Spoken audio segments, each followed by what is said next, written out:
ஓட்டுகிறதால ஏற்படுற விபத்துக்கள் மிகவும் மோசமாக இருக்கின்றது. எங்களுடைய பிரதேசங்களிலே ரோட்டில் கால்நடைகள் படுத்திருப்பது இதற்கு ஒரு முக்கியமான காரணமாக இருக்கின்றது.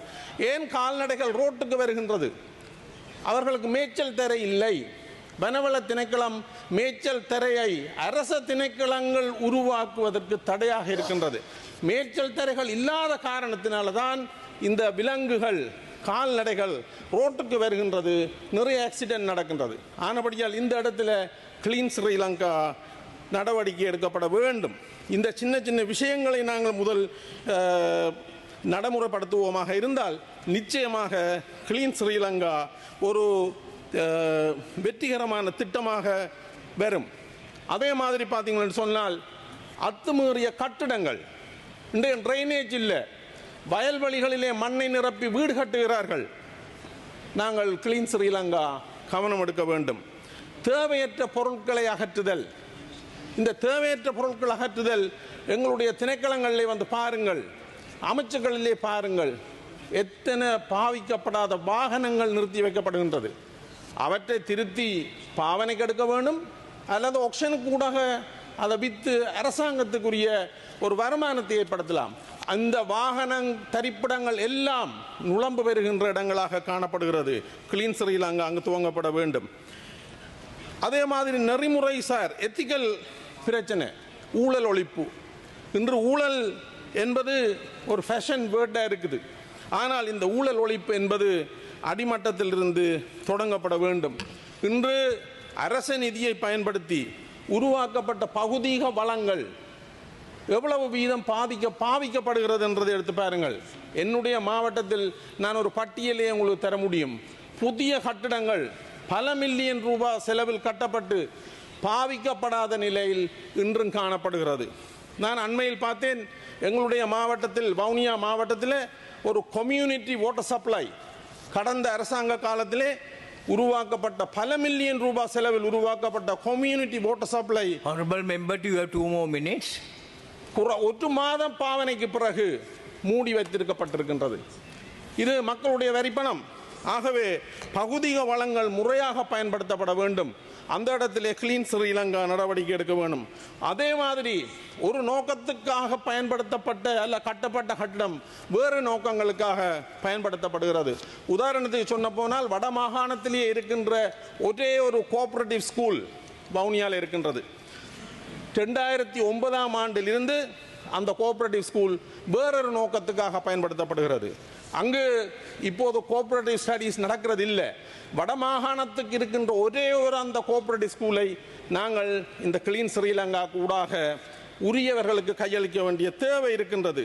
தயவு செய்து அந்த விடயங்களை நீங்கள் பார்க்க வேண்டும்.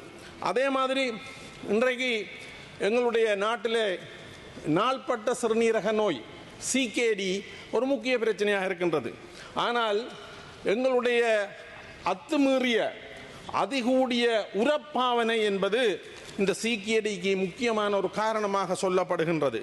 இந்த விவசாயிகளுக்கு அளவான உரத்தை பாவிப்பதற்குரிய அந்த கட்டளைகளை இடுபவர்கள் அங்கு உரிய இடங்களுக்கு செல்வதில்லை என்ற குறைபாடு விவசாயிகள் சொல்லுகின்றார்கள். கிளீன் ஸ்ரீலங்கா அங்கு தேவையாக இருக்கின்றது. ஆனபடியினால் நாங்கள் இந்த கிளீன் ஸ்ரீலங்கா திட்டத்தின் ஊடாக பல விடயங்களை செய்ய வேண்டிய தேவை இருக்கின்றது. இந்த கிளீன் ஸ்ரீலங்காவை நடைமுறைப்படுத்துவதிலே இருக்கின்ற ஒழுங்கில் ஒரு மாற்றம் தேவையாக இருக்கும் என நான் நம்புகிறேன். ஜனாதிபதி செயலகத்திலே இருந்து ஆரம்பிக்கின்ற கிளீன் ஸ்ரீலங்கா மாவட்ட மட்டத்திற்கு நேரடியாக போகின்றது. மாவட்ட மட்டத்திலிருந்து கிராமிய மட்டத்துக்கு போகின்றது. Honorable member, your time is up. தயவு செய்து என்ன ஒரு நிமிடங்கள் தாருங்கள். இந்த மாவட்ட மட்டத்துக்கும் மத்திய மட்டத்துக்கும் அல்ல ஜனாதிபதியினுடைய மட்டத்துக்கும் இடையில மாகாண சபை என்று ஒன்று இருக்கின்றது. இந்த கிளீன் ஸ்ரீலங்கா வேலை திட்டத்திலே முக்கியமாக ஈடுபடுகின்ற உள்ளூராட்சி மன்றங்கள் மாகாண சபைக்கு கீழே இருக்கிற மன்றங்களாக இருக்கின்றது. ஆகவே இந்த கிளீன் ஸ்ரீலங்கா வேலை திட்டத்திலே ஜனாதிபதி மட்டத்திற்கு அடுத்ததாக மாகாண மட்டம் மாவட்ட மட்டம் என்ற நடைமுறைப்படுத்துவதற்கான மட்டத்தில் சில மாற்றங்களை ஏற்படுத்த வேண்டியிருக்கிறது. இன்னும் ஒரு நிமிடம் தாருங்கள். நாங்கள் சட்டங்களை நடைமுறைப்படுத்தும் போது நான் கல்வி அமைச்சர் அவர்களுடன் பேசியிருந்தேன். தமிழ் மொழியிலே மாற்றம் ஏற்படுத்தப்பட போது காப்போத உயர்தர பரீட்சை வினாத்தாள்கள், குறிப்பாக பயாலஜி வினாத்தாள் மிகவும் மோசமான பிழையான டிரான்ஸ்லேஷன் மொழி மாற்றம் செய்யப்பட்டிருக்கின்றது. அந்த மாணவர்களுக்கு கேள்வி என்னென்று புரியாமல் அவர்களால் விடை எழுத முடியாது. கிளீன் ஸ்ரீலங்கா அங்கே கட்டாயம் அந்த இடத்துல பயன்படுத்தப்பட வேணும். கூடிய எண்ணிக்கையானவர்களை இந்த மொழி மாற்றத்திற்கு நியமிக்க வேணும் என்றதை நான் இந்த சந்தர்ப்பத்திலே கேட்டுக்கொள்ள விரும்புகிறேன். அதே போல Honorable member, you may please wind up. அதே போல நாங்கள் எல்லோரும் இந்த சபையிலே இருக்கின்ற எல்லோரும் நாங்கள் அரசியல் யாப்பை நடைமுறைப்படுத்துவோம் என்ற சத்தியத்தோடு உள்ளுக்கு வந்திருக்கின்றோம். ஆகவே அரசியல் யாப்பிலே இருக்கின்ற 13வது திருத்தச் சட்டத்தை நடைமுறைப்படுத்துவதற்குரிய ஆயத்தம் இந்த கிளீன் ஸ்ரீலங்கா ஊடாக வரும் என்று நான் நம்பி இந்த கிளீன் ஸ்ரீலங்கா வேலை திட்டம் வெற்றியளிக்க வேண்டும். இந்த நாட்டிலே மாறி மாறி ஆட்சிக்கு வந்தவர்கள் ஜனநாயகம் இல்லாமல் செயற்படுகிறார்கள் என்ற காரணத்துக்காக இன்று ஒரு அதிகூடிய பெரும்பான்மையோடு இந்த அரசாங்கம் உருவாக்கப்பட்டிருக்கின்றது.